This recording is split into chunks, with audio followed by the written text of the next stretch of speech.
I wanted to briefly talk about Monolith. Monolith is the second album that I am currently working on. If you don't know, which you probably don't, because a lot of people don't know, um, in 2014 I released the first part of my first ever musical project, um, Project Z, under the name Imposter Zim, which is probably the channel you're currently watching this on, if you're even watching at all. If you listen to the album, which if you haven't, you can freely do on Bandcamp or on my Twitter account or on this very channel, uh, you'll notice something very special about what I did with Project Z. I tried to make a electronic conceptual album using samples I personally cut from everything I've ever enjoyed, including things like video games, music, and especially on the second disc, movies. So I had even made another video on my other channel, I think, requesting that Anthony Fantano personally review it. That was very genuine of me. I really wish he would have looked that into it. Anyway, in 2016, I released the second disc, and that's that. If you haven't listened to it, you're free to listen to it, download it off Mediafire, or download it freely from Bandcamp or stream it. I'll leave all of the links down below. Now, what I want to talk about now is Monolith. This is really important for me. If you look here, you'll see I have my Instagram and my Twitter account. It's free. It's completely free. It's not out yet. I'm currently working on it. What I wanted to talk about, because it's been on my chest, is that what Monolith is about for me. I always joke around about how I like my things in threes. The Matrix is one of my favorite trilogies. First, second, and third, I have no regrets. Really good album. I mean, movie. I even used samples from the Matrix original score in one of the tracks on the second disc of Project Z, which is a very special moment for me. Monolith is going to be a little different this time. Instead of being story driven, I'm sort of trying to see what happens when I take the biggest sounds that I've ever dreamt of looping and mixing with today's kind of musical sound and pushing that to the limit. And something I've noticed from doing this as a hobby is that it's sort of cut into phases. The first phase that comes from sampling and producing an album is, of course, seeking the sound. I use certain programs, which I'll also leave down in the link below. A-Tube Catcher, very important. I use this to rip videos from YouTube. In the past, I've ripped commentary videos. I've ripped creepypastas. If you can listen to track 5, wait, A, B, C, D, E, yes, track 5 or 6, I think it's 5, of my album, my first disc, you'll hear the beginning is a creepypasta, which I don't even remember what it was called. I think it was Russian Experiment or something like that. Anyway, what I do is A2 Catcher lets you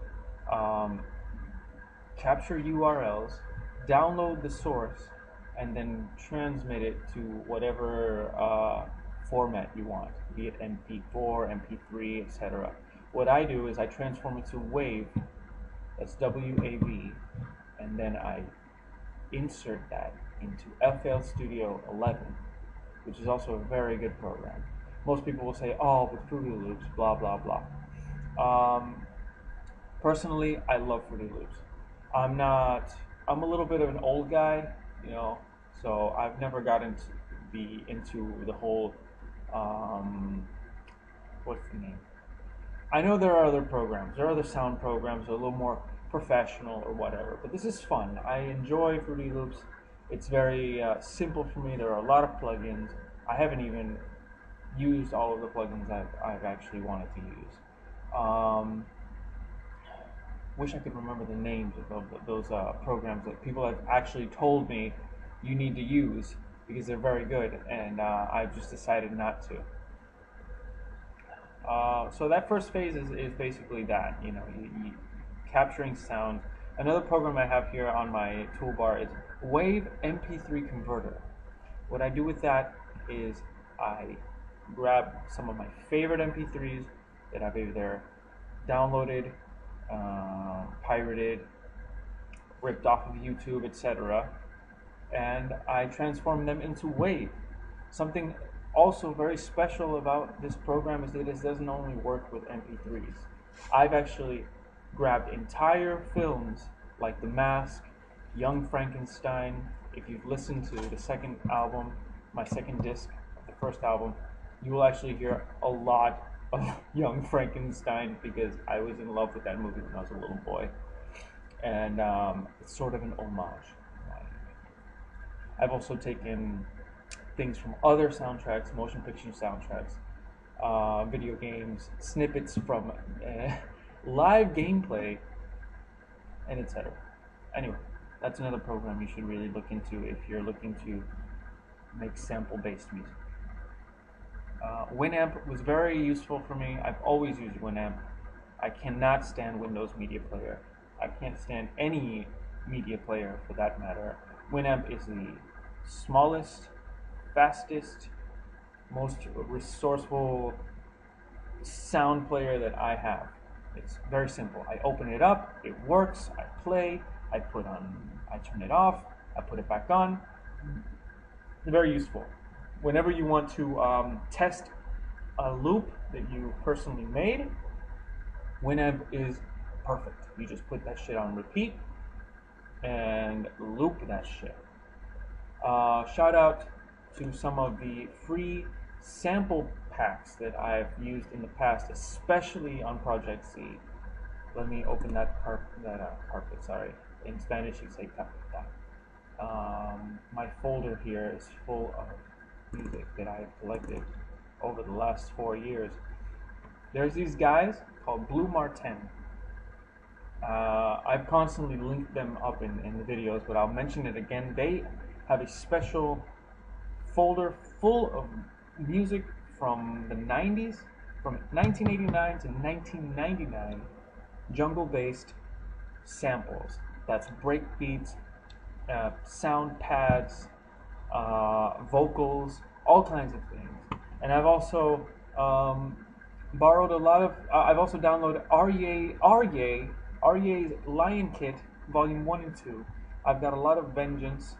I've got a lot of Muteki Media, but especially Vengeance. Vengeance has really helped me out with the uplifter sounds, those crazy effects, all of that bullshit.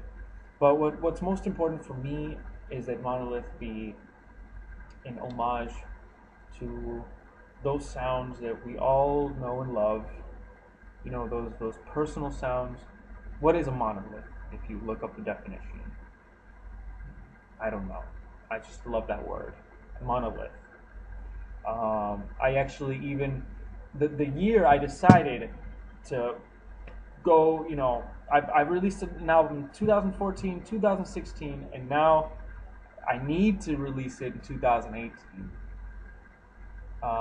Monolith is there was actually a trailer for a horror movie about a fucking car in 2017. I had no idea it was coming out, and then I looked up the trailer and I ripped the fucking shit out of it. So you can expect the intro to have something more or less, from that trailer. Um, I'm very shameless about what I'm doing because I don't profit from it. I don't expect a lot of people to hear it. But if you understood the story, if you understood the argument I made in Project Z when I sampled this guy Nathan, I don't know what his name. You gotta look up. What you gotta look up on YouTube is 6 seconds that changed the world. And he made a video. There's a video of this guy with a fucking turntable, and he's playing this track from the Winstons, and he takes 6 seconds of a drum loop and explains how during 60 years that sound revolutionized music, and no one ever knew. And it's been used in car commercials. It's been used in all kinds of things. So that was like the first stepping stone to making Project Z, an homage to the Amen break, as they call it. Monolith is different. Monolith is completely instrumental. There are some musical parts. The first track, I completely ripped this kind of like this public service announcement that Rolling Stone magazine did a long time ago.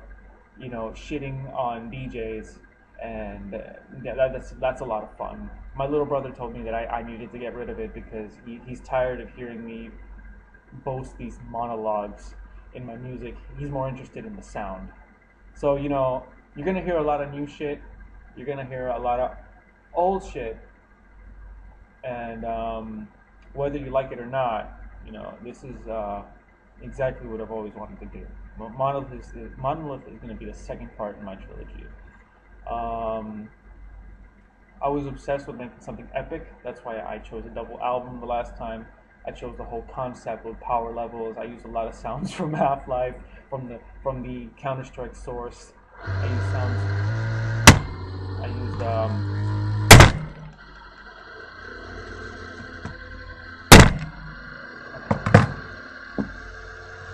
and so this time it's going to be different.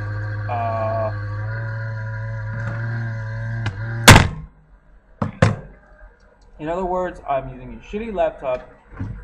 That sound you just heard is the fucking fan. It goes crazy sometimes.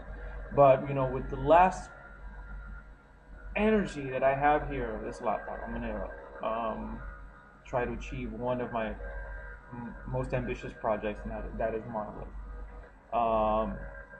Yeah, it's coming soon. Right now, I'm basically on the second phase, which is trying to experiment with these sounds that I've collected. I'm pretty happy with what I've done, what I've collected up until now. But much like Project Z, this is one of the most fun parts. It's not the easiest part, but it's the fun part. This is where I'm going to put some trap beats on it. This is where I'm going to put some hip hop beats on it. I want fucking Monolith to be a lot slower than Project Z. Project Z was really energetic, you know, fucking 160 BPM, a lot of, you know, just repetition, break beats, uplifters. No, this is gonna be a lot more mellow. If you've ever listened to XXYYXX, their debut album, or not their debut album, but their self-titled album, or if you listen to Forest Swords, or if you listen to Flosterdamus, you know, some of Flosterdamus, you can be really surprised. This is like, I'm trying to make electronic music sound different. Anyway, to the 4 people who clicked on this video, thank you, and I'm gonna get down to it. Every day that I have some time off from my job, I'm gonna get down on it. And for the rest of you, you probably don't know, but soon I am publishing a book in Spanish, and that is going to be a lot of fun. So you're probably going to see a lot of fucking Spanish spoken videos here. Either that or some PS Vita reviews.